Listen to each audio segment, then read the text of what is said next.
Қымбатты көрермендер, қазір мен осындай салат жасайтын боламын.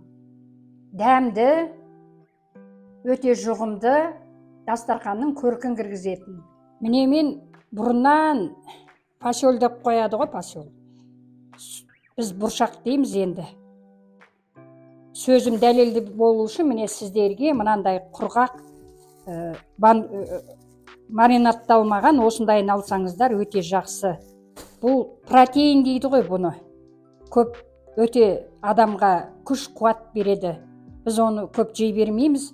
Мен бұрыннан жасайтынмын. Бұл енді осы жасалынбай қалып бара жатыр ма деп естеріңізге түсіріп қояйын деп тұрмын. Міне қайнатып, суын сүзіп ап, алдын ала бүйтіп суытып қойғанмын. Енді оған сәбіз турау керек.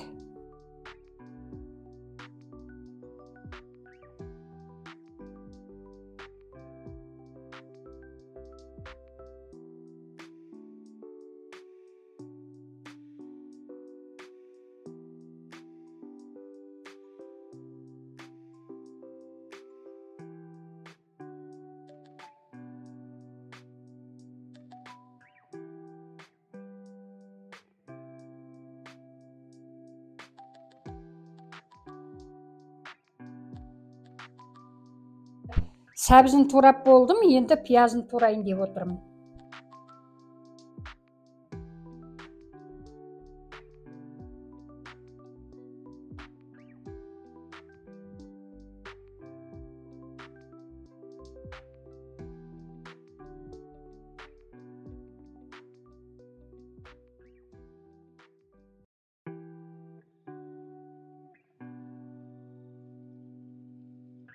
Енді міне пиязын турап болдым. Енді пиязды жақсылап, ең алдымен пиязды жақсылап қуырып алған дұрыс.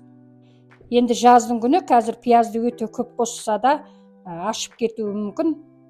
Орташа қосқан дұрыс. Міне пияз енді әбден қуырылды деген ойдамын. Міне пиязды әбден қуыру керек. Себебі жылдам ашытатын көкаттың бірі ғой енді пияз деген. Міне енді сәбізді қуырамын. Сәбізді енді қатты қуырудың қажеті жоқ. Жұмсарғанда аласыздар.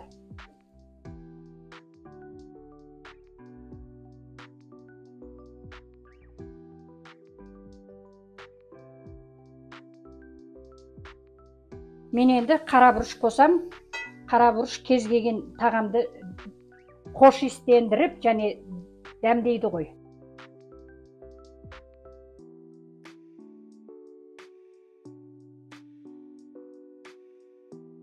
Міне менің сәбізім мен пиязым дайын болды.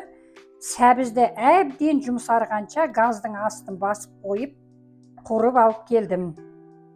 Міне алдыменен бұршақты салайын.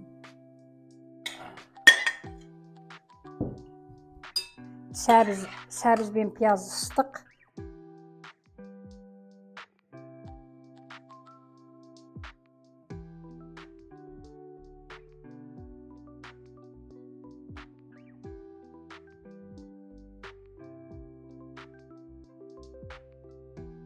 Міне менің салатым дайын болды.